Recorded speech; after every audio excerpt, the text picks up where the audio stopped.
makipagkulitan. So ayun po guys, nagkakagulo na po tayo ngayon dito. Nakikita po natin. Hi everyone! So ayun na po, may mga bisita po kami. Andito po ngayon. Makipagtawanan.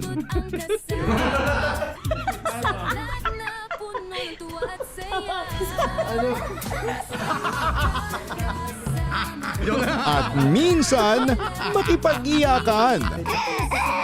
Lagyan na ng gamot. Kanina umiyak si Gian, sabi niya, Ama, tanggapin mo ang kapalaran ng iyong ama. Sa Papa Dudut Family YouTube channel. Subscribe na! Dito sa Papa Dudut Stories, ikaw ay hindi nag-iisa.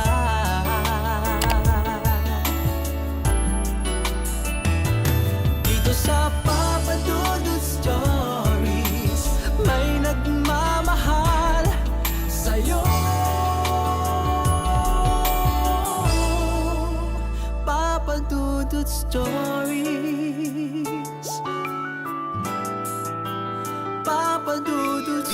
Dear Papa Dudut, sa lahat po ng mga nakatutok ngayon, huwag pong kalimutan mag-like, mag-share at mag-subscribe. Maraming salamat po sa inyong lahat.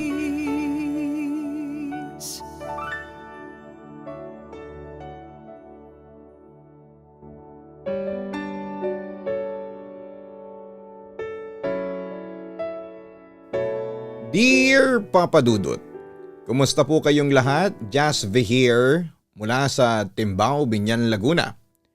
Avid listener niyo ako since 2016 sa radyo at subscriber po ninyo ako sa Papa Dudut Stories since 2021. Meron lang sana akong isi-share sa inyo na isang totoong pangyayaring naranasan ko. Hindi siya masyadong nakakatakot pero alam kong mag-iiwan ito ng aral na walang sikretong hindi nabubunyag. At lalabas din ang katotohanan. Kahit na anong tago pa ang gawin mo. Noong senior high school pa ako taong 2021, ay mayroong nabalitaan ako sa lugar namin na may isang babaeng nawawala at pinaghahanap ng kanyang mga magulang. Pinapaniwala ang galing ito sa trabaho doon sa Technopark, Binyan. At huli itong nakitang naglalakad sa tapat ng Saint Mother Teresa of Calcutta Parish Church. Bago po ito nawala. Samantala'y humingi na ng tulong sa pulisya at lokal na media ang mga magulang ng babae. Pero ilang buwan ang lumipas ay hindi na nahanap ang kanilang anak. Pinaniniwala ang kinidnap ito at dinala sa malayong lugar pagkatapos ay doon na siguro pinatay. May ilan na nagsasabi na baka nakipagtanan lamang ito sa kanyang boyfriend. Pero lumantad ang boyfriend ng babae at itinangging kasama niya ang kanyang kasintahan. Naging prime suspect din ang lalaki noong una.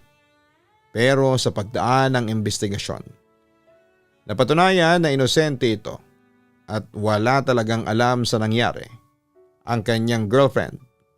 Kaya nakalaya din po ito. Taong 2022, nakalimutan na rin ang tungkol sa nawawalang babae at noong time na yon ay kakatapos ko lang ng senior high school at kakahire lang sa akin noon ng isang manufacturing company sa Technopark.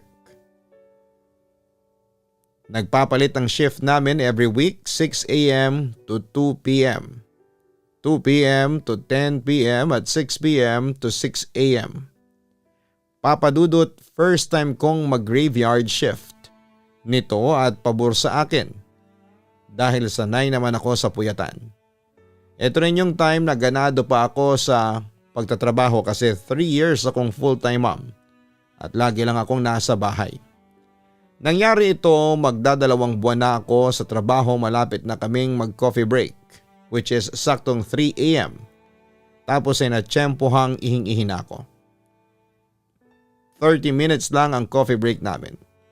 At laging mahaba ang pila sa pantry. Kaya napagdesisyonan kong magpaalam sa TL ko na kung pwede na mag-CR muna ako. Describe ko lang yung CR namin. So 2 pinto siya na kahoy na pwede mong buksan both side. Tapos pagpasok mo, sa CR sa left side yung hugasan ng kamay. Tapos ay may 2 cubicle din sa right side naman ay may 5 cubicle at pag tumingin ka sa dulo ng CR ay makikita mo yung mahabang bintana nakita yung labas. Tapat ng CR namin yung babaan ng shuttle. Pag sumilip ka sa bintana, ang makikita mo lang doon ay mga paa ng mga naglalakad na empleyado. Pagpasok ko ng CR ay may napansin na agad akong kakaiba sa bintana. Madilim pa noon sa labas since mag-aalas 3 pa lang ng madaling araw. May nakita akong mukha na nakangiti. Hindi ko pinansin since sanay akong makakita at isa sa mga rules pag nakakakita ka dapat ay hindi mo sila pansinin. Kasi the more na papansinin mo sila ay the more na mangungulit sila. Worst case scenario, susundan ka pa. Bagamat hindi ko pinansin, pero alam kong babae yung nakita ko. Nakangiti siya pero duguan ang kanyang ulo at parang lawit pa ang isang mata niya.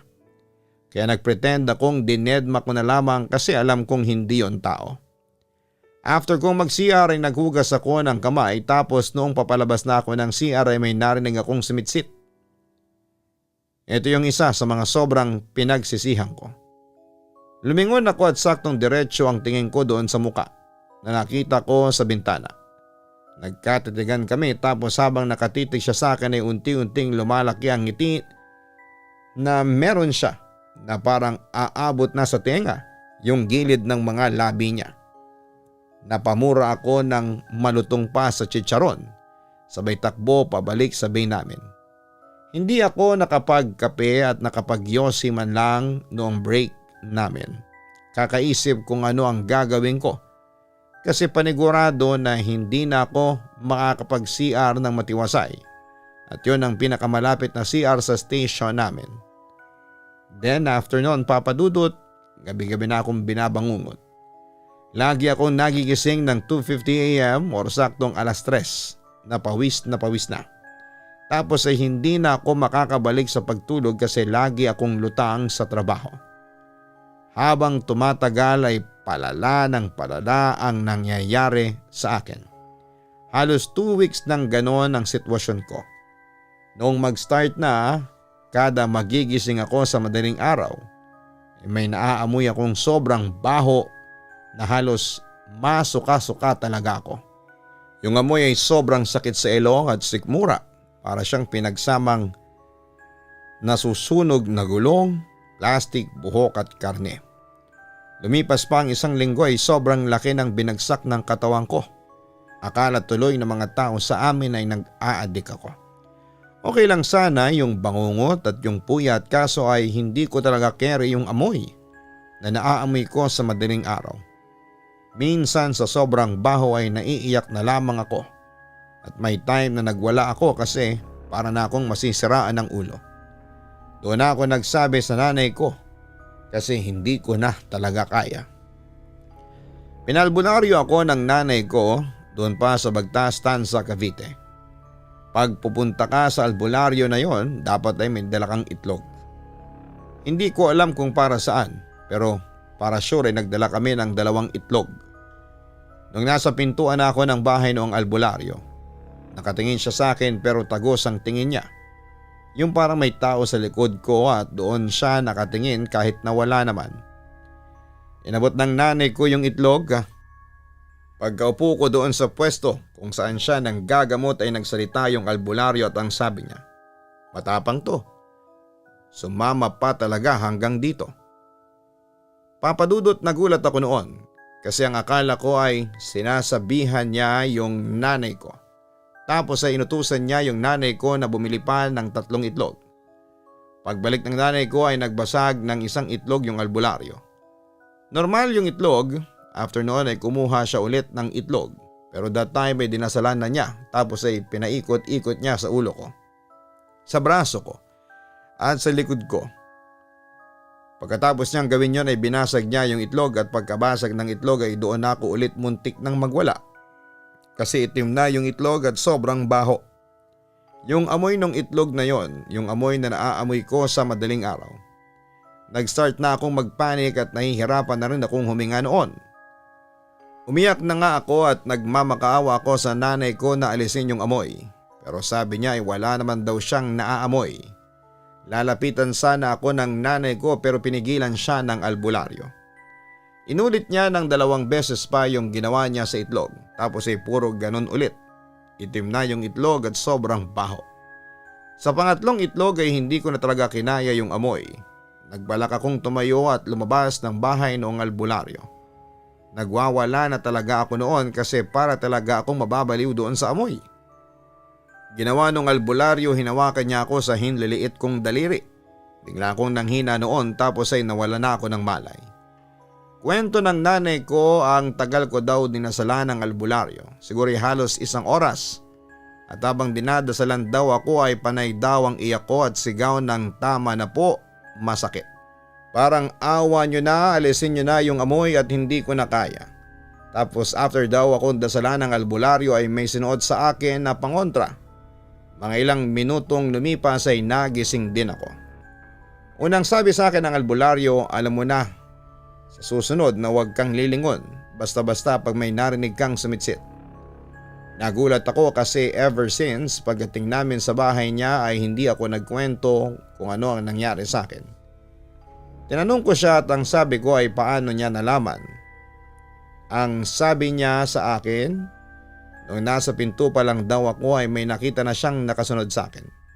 Kaya pala tagos ang tingin niya at yung sinabi niya na matapang dahil sumama pa. Sabi niya ay kaluluwa raw ng babae yung nakita niyang sumunod sa akin. Mukhang biktima raw ng rape or murder. Ayon pa sa albularyo, sa opisinang pinagtatrabahuhan ko ay madalas tumatambay ang babae dahil dati raw yung nagtatrabaho doon. At meron siyang hindi natapos na gawain bago siya namatay. Kaya yon ang binabalik-balikan niya. Nung una ay kinabahan lamang ako hanggang sa may na-realize ako. Hindi kaya yung babaeng yon ay yung babaeng matagal nang nawawala sa lugar namin.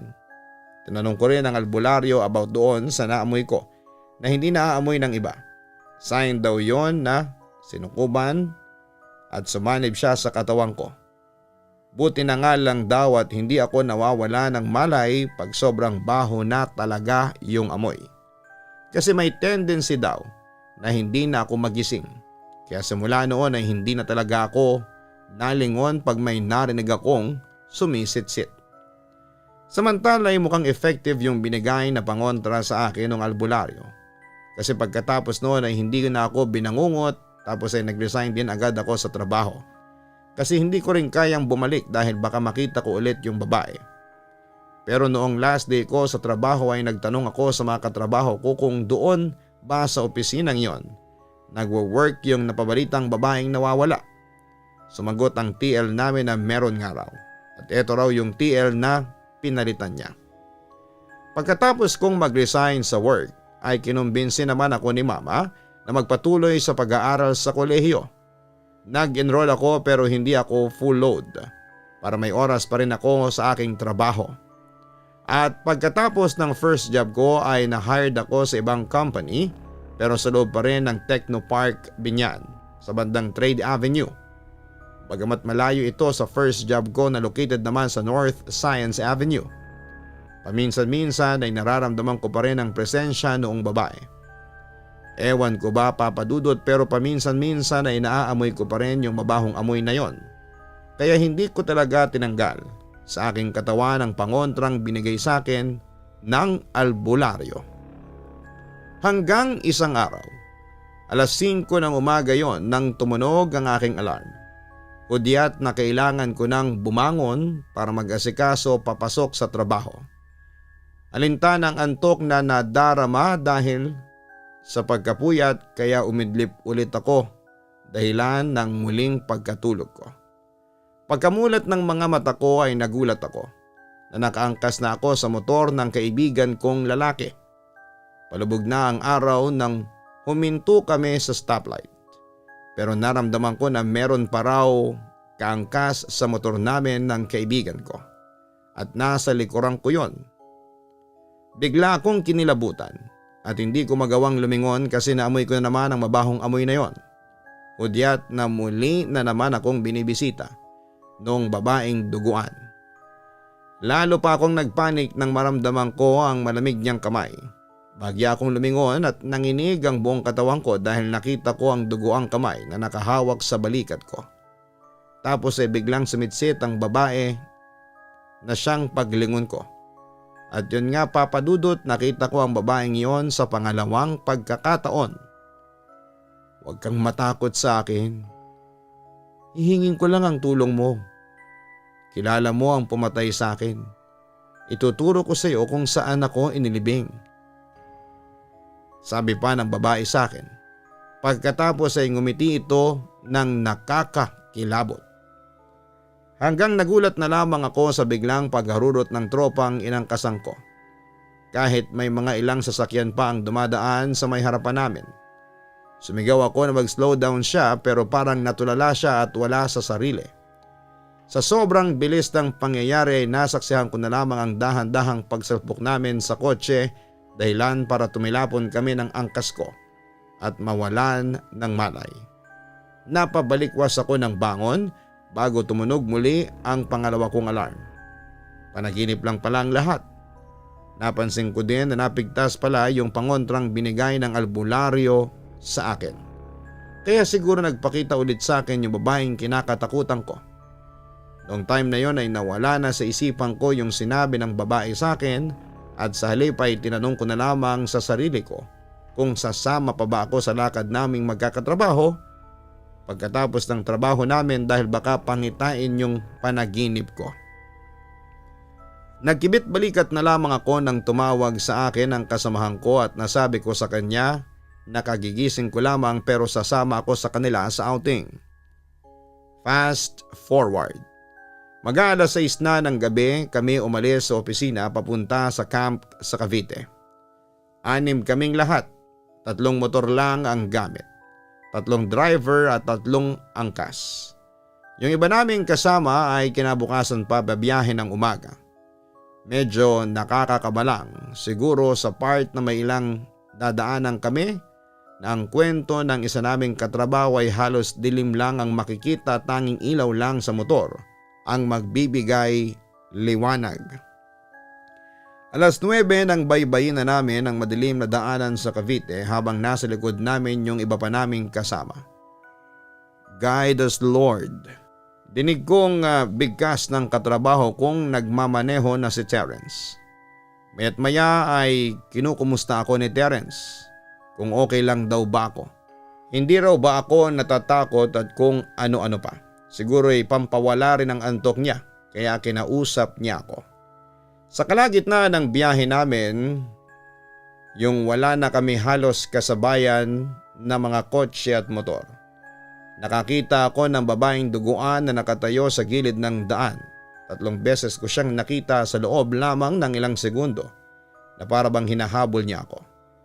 Nakaramdam ako ng takot habang mahinang nagdadasal dahil madalang lang akong makakita ng multo. Dahil madalas ko lang silang makita sa panaginip ko. Tapos bigla ko naalala noon na naiwan ko pala sa bahay yung pangontrang binigay sa akin ng albularyo. Hindi ko siya naisuot noon kasi nga ay napigtas pero balak ko sana yung ibulsa na lamang kaso'y nakalimutan ko yung kakamadaling umalis ng bahay. Medyo kumalma ako ng ilang sandali dahil may mga nakakasabayan na kami pero nang wala na ulit kaming kasabay. Naramdaman ko na lang na may biglang humawak sa balikat ko. Dahil ayaw kong takutin ang sarili ko ay inisip ko na lamang na dala lamang siguro ng hangin. Kahit na alam ko mismo sa sarili ko na hindi. Malabong hangin lang yon. Nakarating kaming lahat sa binuk naming camp. Hindi ko na kinuwento sa kanila kung ano ang nangyari sa akin habang nasa biyahe dahil ayaw ko nang isipin. Naginuman muna kami bago matulog pagkatapos naming mag-ayos ng mga gamit. Alas 12 na rin kami natapos dahil tamang pampatulog lang yung ininom namin na alak. May 1 kwarto sa kubo at 2 tent sa may labas. Sa 1 kwarto natulog yung 2 katrabaho ko na si Rosana at Lilian. Sa labas ng kwarto ay may mahabang upuan at doon natulog si Al. Mag-isa lamang ako sa tent habang yung mga kasamahan ko ay nagkakasiyahan pa sa labas. Binuksan ko ang dala kong speaker at nagpatugtog ng mahinang tunog. Hindi ako komportable na matulog ng mag-isa dahil alam kong babangungutin ako at magkakasession ako ng sleep paralysis na hindi na bago sa akin. Wala na rin naman akong magagawa dahil hindi ko na pinilit si Al na tumabi sa akin. Hanggang sa mabilis na lumalim yung tulog ko at nangyari ang aking inaasahang bangungot. Nakapikit lamang ako dahil aware ako sa kondisyon ko. Ayokong imulat ang mga mata ko dahil pakiramdam ko ay may taong nakatingin sa akin. Naririnig ko pa yung tugtog na nanggagaling sa speaker ko hanggang sa pahina ng pahina at wala na akong narinig pa. Naimulat ko ang aking mga mata at nararamdaman ko ang hibla ng buhok na dumadampi sa mukha ko. Yung babaeng duguan ay padabang nakalutang sa ere habang nakatitig sa akin. Sa sobrang takot ko ay talagang pinilit kong magising. Sa kabutihang palad ay nagising ako at biglang lumabas ng tent para magpunta ng banyo at maghilamos. Mabuti na lamang at gising pa si Lala dahil tinawag siya ng kalikasan at si Al na hindi pa nakakatulog. Hindi na rin ako natulog kahit sobrang antok ko dahil baka sa pagtulog ko ay siya agad ang tumambad sa akin, yung babaeng duguan. Napamura na naman ako pero sa isipan ko lang dahil ayaw kong takutin yung mga kasama ko. Isa pa'y maliwanag din sa pwesto namin at marami kami. Pagkabalik ko ng tingin sa ginagawa ko dahil nagtatagay ako ay naagaw ng atensyon ko yung pusang nakatitig lang sa akin. Ibinalik ko ang tingin sa harapan ng banyo at napansin ko na sabay kami ng pusa na napatingin doon. Andon pa rin siya. Nilipat ko muli yung tingin sa pusa at nagkatitigan na naman kami sabay lipat ng tingin sa harapan ng banyo. Baling ng tingin sa pusa bago ako muling lumingon. Biglang umalis yung pusa at nawala na rin yung presensya ng babaeng duguan pagkalingon ko roon. Hindi na siya nagpakita sa akin pagkatapos noon. Bala ko na sanang ikwento yon sa mga katrabaho ko bago kami matulog kasi biglang umulan at nagkaroon ng kaunting tulo ang loob ng tent dahilan para lumipat yung iba sa kubo. Napagpasyahan ko rin na sa ibang araw ko na lamang ikikwento sa kanila. At ilang araw lang ang nakalipas ay naulit yung napanaginipan ko. Nakasakay ako sa motor kasama ang tropa kong lalaki na si Terence habang nagmamaneho pero ang pinagkaibahan lang.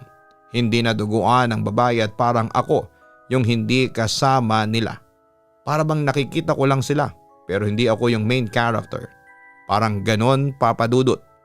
At sa paglalambing ng babae kay Terence, napagtanto kong may relasyon sila. At yung tropa ko pala yung dating boyfriend noong babaeng duguan. Mamayang kaunti ay binabaraw ni Terence ang babae sa tapat ng simbahan ng St. Mother Teresa of Calcutta Parish Church. Umalik pa ang babae at nagpaalam kay Terence bago na unang umalis ang lalaki habang dinadrive ang kanyang motor. Ilang minuto sigurong tumambay ang babae sa tapat ng simbahan nang biglang may pumaradang van sa tapat niya. Tapos ay may lumabas na 3 lalaking nakatakip ang muka at sapilitang pinapasok ang babae sa loob ng sasakyan. Pagkatapos nito ay sabay na humarurot ang sasakyan papalayo. Pero nakita ko pa raw ang plate number ng sasakyan. Kinilabutan ako kasi pamilyar sa akin ang plate number na yon. Plate number yon ng van na pag-aari ng pamilya namin. Bigla akong nagising sa panaginip kong yon. Pero papadudot gulong-gulo ang utak ko noon. Bakit sasakyan namin ang nakita ko sa aking panaginip? At ang sasakyang yon ay minamaneho lang ni Kuya Edgar, ang panganay kong kapatid. Si Papa simula nang magkaroon ng mild stroke ay hindi na nagmaneho. Ayokong isipin na may kinalaman si Kuya Edgar sa pagkamatay ng babaeng duguan. Hanggang sa rumihistro sa akin ang dating sinabi sa akin ng babaeng duguan. Huwag kang matakot sa akin. Hihinging ko lang ang tulong mo. Kilala mo ang pumatay sa akin, ituturo ko sa iyo kung saan ako inilibing. Dahil dito ay naguluhan na ako. Agad akong umuwi noon sa bahay namin at bala ko sanang kumprontahin ang kuya ko. Pero wala siya. Wala din ang van namin. Kaya kinausap ko noon si mama at ikinuwento ko sa kanya ang aking naranasan. Noong una ay hindi makapaniwala si mama sa aking kinuwento. Pero naalarma din siya kasi may kinuwento siya sa akin na may nakita raw siyang gamit na underwear ng babae sa loob ng van. Imposible naman daw na sa aming dalawa yon kasi maliit daw. Kami kasi ni mama ay may katabaan ng katawan kaya malabo raw na sa amin ang nakita niya. Nung tinanong naman siya, si Kuya Edgar ay wala daw itong masabi. Nung dumating si Kuya Edgar ay agad namin siyang kinumpronta ni mama. Nung una ay deny pa rin siya pero nung malapit na siyang mabuking ay bigla na lang itong nagwala at nanakit. Tinulak niya si mama habang ako naman ay hinampas niya nang nakita niyang bote ng soy sauce sa ulo. Pero bago pa, tumama sa ulo ko yon. Nabitawan niya ang bote at nagsisigaw siya sa takot. May sinasabi siya na tigilan muna ako. Tama na at hindi naman ako ang pumatay sa iyo kundi si Frankie, Jonas at Excel. Pagkatapos noon ay nagsisigaw na ito na parang may nakikitang nakakatakot na hindi namin nakikita ni mama. Buti na lang at dumating si Papa at agad naming itinali si Kuya Edgar. Pagkatapos nga ay doon na niya inamin sa amin ang lahat. Kilala pala ni na Kuya Edgar ang babaeng duguan na Jane pala ang pangalan. Bali nililigawan pala ito ng kaibigan nilang si Excel. Pero si Jane ay may boyfriend na at si Terence yon. Hindi matanggap ni Excel na si Terence ang minahal ng babaeng gusto niya. Kaya pinagplanuhan nila ito. Si Kuya nagmaneho ng van na gagamitin ng magbabarkada para kidnapin si Jane. Balaksan ang gahasain ni Excel si Jane tapos ay pakakasalan na lang. Pero nag-iba ang plano. Nanlaban daw si Jane na naging dahilan para patayin siya ni Excel sa isang madamong lugar sa Davilan Road. At kahit napatay na si Jane ay ginahasa pa rin daw ito ni Frankie at Jonas. Hindi naman daw masikmura ni Kuya Edgar na gahasain ng patay kaya tumanggi siya. At sa halip ay tumulong na lamang siya sa paghuhukay ng paglilibingan ni Jane. Pagkatapos naming marinig yon, nagimbal kaming lahat kaya kinabukasan ay isinuko namin si Kuya Edgar sa pulisya. Agad din namang hinanap at hinuli sina Frankie, Jonas at Excel. At itinuro din ni Kuya Edgar ang eksaktong lokasyon ng pinaglibingan ni Jane. Agad namang hinukay ang mga labi ni Jane at binigyan ng disenteng libing ng kanyang mga mahal sa buhay. Papadudod simula ng makulong si Kuya Edgar at mga kasama niya, hindi na nagparamdam sa akin si Jane. Siguro ay natahimik na rin siya dahil nagkaroon na ng hustisya ang pagkamatay niya. At eto ako ngayon patuloy lang sa buhay. Nagkaroon man ng pagsubok ang pamilya namin pero nakarecover din kami pagkatapos noon. Ngayon ay tumigil muna ako sa pagtatrabaho at nag-concentrate muna ako sa pag-aaral ko sa kolehiyo. Hanggang dito na lamang po papadudot. Sana'y mapili po ninyong itampok ang aking kwento sa inyong channel. Uulitin ko, totoo ang kwento ko at nangyari ito mismo sa akin at ayoko nang maulit pa. Thank you and God bless sa lahat. Lubos na gumagalang, Just V. Maraming salamat kay Just V sa pagbabahagi mo ng iyong tunay na kwento sa aming programa. Tunay talagang walang lihim ang hindi nabubunyag. At darating talaga ang panahon na lalabas at lalabas din ang katotohanan. At tunay din talagang walang kasalanan ang hindi pagbabayaran sa Panginoon. Kaya kung ikaw ang nasa kalagayan ni Edgar ay huwag mong isipin na nakaligtas ka na sa pag-uusig ng Diyos. Uusigin ka pa rin. It is a matter of time na lamang kung kailan ka lilitisin. Kaya wag na wag tayong gagawa ng kasalanan sa ating kapwa.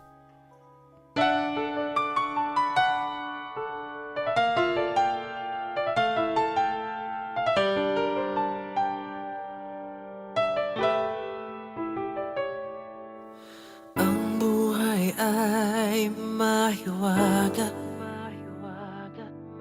Laging may lungkot at saya Sa Papa Dudut Stories Laging may karamay ka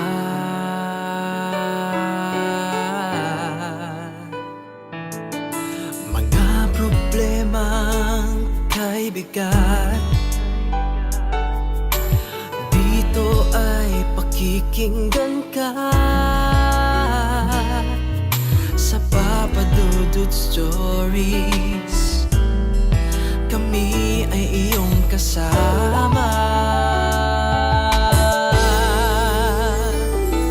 Dito sa Papa Dudut Stories, ikaw ay hindi nag-iisa.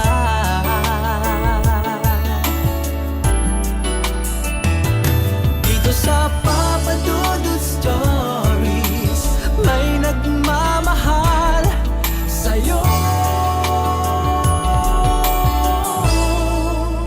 Papa Dudut Stories, Papa Dudut Stories.